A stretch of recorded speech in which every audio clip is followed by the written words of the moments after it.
Please subscribe Aviral Times for latest news update and press the bell icon. Corona virus की दूसरी लहर में देश भर में 420 डॉक्टरों की मौत हुई है। इंडियन मेडिकल एसोसिएशन की तरफ से जारी आंकड़ों के मुताबिक दूसरी लहर में सबसे ज्यादा दिल्ली के 100 डॉक्टरों की मौत हुई है। इसके अलावा बिहार में 96, यूपी में 41 डॉक्टरों की कोरोना के चलते मौतें हुई हैं।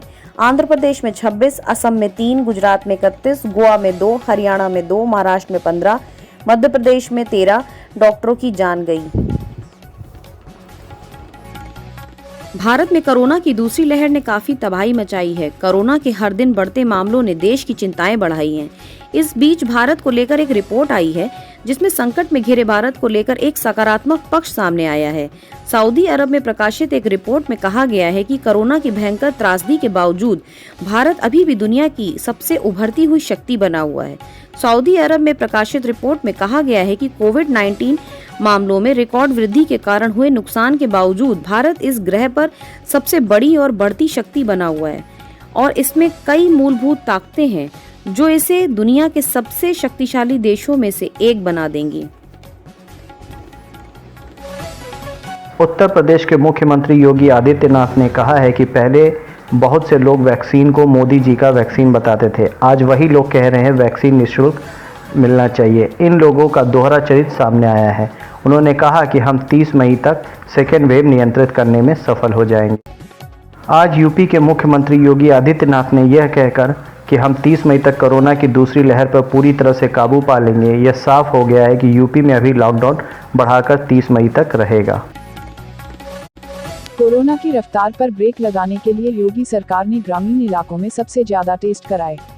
ट्रेस, टेस्ट और ट्रीट के मूल मंत्र पर आगे बढ़ते हुए राज्य सरकार ने पिछले 48 दिन में गांवों में 70 लाख से ज्यादा कोविड टेस्ट कराए। शहरी इलाकों के मुकाबले ग्रामीण क्षेत्रों में कोविड टेस्ट की संख्या करीब 60% अधिक रही। यूपी के प्रयागराज में कोरोना की दूसरी लहर शुरू होने पर संक्रमित मरीजों का आंकड़ा टॉप पर पहुंच गया था, लेकिन लॉकडाउन होने के बाद प्रयागराज में लगने लगा कि स्थिति बहुत जल्द सामान्य हो जाएगी। यहाँ के लोगों ने जबरदस्त लापरवाही शुरू कर दी। लोग लॉकडाउन होने के बाद भी सड़कों पर और सब्जी मंडियों में भीड़ एकत्र करने लगे। उसका नतीजा कल सामने आ गया और जो आंकड़ा कई दिनों से 100 से नीचे था बढ़कर फिर 100 से ऊपर चला गया और 3 मौत भी हो गई। विश्व स्वास्थ्य संगठन ने आशंका जताई है कि कोरोना महामारी से मरने वालों की संख्या जारी आंकड़े से बहुत अधिक हो सकती है। संगठन ने अनुमान लगाया है कि कोरोना से प्रत्यक्ष और अप्रत्यक्ष रूप से मरने वालों की संख्या आंकड़ों के मुकाबले 2 से 3 गुना ज्यादा हो सकती है। लैटिन अमेरिका और एशिया में मरने वालों की संख्या तेजी से बढ़ रही है। इसका कारण इन स्थानों पर कोरोना के वेरिएंट का होना और संक्रमण का तेजी से प्रसार होना है। एक अनुमान के मुताबिक मरने वालों की संख्या 60 लाख से लेकर 80 लाख तक हो सकती है। दिल्ली के मुख्यमंत्री अरविंद केजरीवाल ने जानकारी दी कि आज से दिल्ली में युवाओं का टीकाकरण बंद हो जाएगा क्योंकि दिल्ली के पास वैक्सीन समाप्त हो चुकी है। सीएम केजरीवाल ने बताया कि उन्होंने केंद्र सरकार से वैक्सीन की मांग की है। इसके लिए केंद्र सरकार को पत्र लिखा गया है। उन्होंने कहा कि दिल्ली को हर महीने 80 लाख वैक्सीन की जरूरत है, लेकिन मई में दिल्ली को 16 लाख वैक्सीन मिली और अब जून में केंद्र ने दिल्ली के कोटे को और घटाकर 8 लाख कर दिया है। दिल्ली के गंगाराम अस्पताल में ब्लैक फंगस का रेयर केस सामने आया है। 2 मरीजों में छोटी आंत में म्यूकरमाइकोसिस यानी ब्लैक फंगस पाया गया है। डॉक्टर भी इस केस को अपने आप में नए तरह का मामला मान रहे हैं। जिन 2 मरीजों में ब्लैक फंगस पाया गया है उनमें से एक व्यक्ति 58 साल के जबकि दूसरे 67 साल के हैं। दोनों को डायबिटीज़ है। इनमें से एक को एस्टेरॉइड दिए गए थे जबकि दूसरे को एस्टेरॉइड नहीं दिए गए। पेट में और बड़ी आंत में ब्लैक फंगस पाया जा सकता है, लेकिन छोटी आंत में ब्लैक फंगस का पाया जाना रेयर माना जाता है। अब ब्लैक फंगस यानी म्यूकरमाइकोसिस विकराल रूप लेता जा रहा है। उत्तर प्रदेश, हरियाणा, पंजाब और महाराष्ट्र समेत 10 राज्यों में अब तक 7,558 से अधिक मामले सामने आ चुके हैं। सबसे ज्यादा 5,000 मामले तो अकेले गुजरात में ही सामने आए हैं। गुजरात में व्हाइट फंगस के भी 2 मामले देखने को मिले हैं। उत्तर प्रदेश में एक दिन में कोरोना की रिकॉर्ड टेस्टिंग की गई है। एक दिन में यूपी में 3.7 लाख नमूने टेस्ट किए गए हैं। ऐसा करने वाला यूपी पहला प्रदेश बन गया है। यूपी में राहत की बात यह है कि टेस्टिंग बढ़ने के बाद भी राज्य में नए मामलों में गिरावट देखी गई है। यूपी में टोटल सक्रिय मामलों की संख्या 1 लाख से नीचे आ गई है। कोरोना संक्रमण के साथ साथ भारत में कहर बरपाने वाले ब्लैक फंगस म्यूकरमाइकोसिस के बारे में एक खबर राहत भरी है। यह खतरनाक तो है, लेकिन यह संक्रामक नहीं है, यानी एक से दूसरे में स्थानांतरित नहीं होता है। अखिल भारतीय आयुर्विज्ञान संस्थान एम्स के वरिष्ठ चिकित्सक ने कहा, यह एक राहत भरी बात है। इसके संक्रमित से दूसरे में स्थानांतरित होने का खतरा नहीं है। चक्रवात ताउते के बाद एक अब चक्रवात यास खतरा बन सकता है। भारत मौसम विज्ञान विभाग (IMD) ने आज कहा कि चक्रवात यास के बहुत गंभीर चक्रवाती तूफान में बदलने और 26 मई को ओडिशा और पश्चिम बंगाल के तटों को पार करने की आशंका है। आज पूर्व मध्य बंगाल की खाड़ी और उससे सटे उत्तरी अंडमान सागर के ऊपर एक निम्न दबाव वाला क्षेत्र बना।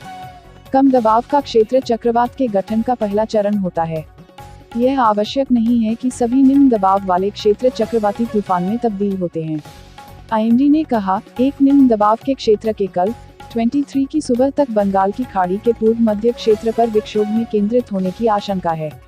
इसके उत्तर उत्तर पश्चिम की ओर बढ़ने की संभावना है, जो 24 मई तक एक चक्रवाती तूफान में तब्दील हो सकता है और अगले 24 घंटों में बहुत गंभीर चक्रवाती तूफान का रूप ले सकता है। प्रदेश की राजधानी लखनऊ में सरकार की सोशल मीडिया देखने वाली एक निजी कंपनी के कर्मचारी पार्थ श्रीवास्तव सुसाइड मामले में आज FIR दर्ज की गई है। इंदिरा नगर थाने के इंस्पेक्टर अजय प्रकाश त्रिपाठी ने बताया कि मृतक पार्थ के पिता की तहरीर पर पुष्पेंद्र सिंह और शैलजा के खिलाफ आत्महत्या के लिए दुष्प्रेरित करने की धारा IPC 306 में FIR दर्ज की गई है। 22 मई को पार्थ का शव उसके घर में पंखे से लटकता हुआ मिला था।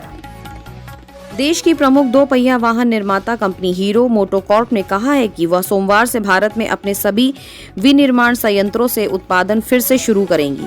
कोरोना वायरस महामारी की वजह से इन कारखानों में विनिर्माण कार्य अस्थायी रूप से स्थगित कर दिया गया था। इस सप्ताह की शुरुआत में कंपनी ने हरियाणा के गुरुग्राम और धारूहेड़ा और उत्तराखंड के हरिद्वार में अपने 3 संयंत्रों में काम आंशिक रूप में फिर से शुरू किया जा चुका है। राष्ट्रीय जनता दल सुप्रीमो और बिहार के पूर्व CM लालू प्रसाद यादव को DLF रिश्वत केस में CBI ने क्लीन चिट दे दी है। इसकी पुष्टि अब की गई है। इसको लेकर साल 2018 में CBI ने मामला दर्ज किया था और ठोस सबूत नहीं मिलने की सूरत में केस की फाइल को बंद कर दिया गया था। इसके बाद लालू यादव को क्लीन चिट मिल गई थी। उत्तर प्रदेश में पंचायत चुनाव समाप्त होने के बाद अब मुख्यमंत्री योगी आदित्यनाथ की अनुमति मिलने के बाद राज्य सरकार ने आदेश जारी कर दिया है। 24 मई को जिलाधिकारी ग्राम पंचायतों के गठन की अधिसूचना जारी करेंगे। इसके बाद ग्राम पंचायत प्रधान व ग्राम पंचायत सदस्य 25 व 26 मई को वर्चुअल माध्यम से शपथ लेंगे व पहली बैठक की तारीख 27 मई तय की गई है। Subscribe Viral Times for latest news update and press the bell icon to get all the latest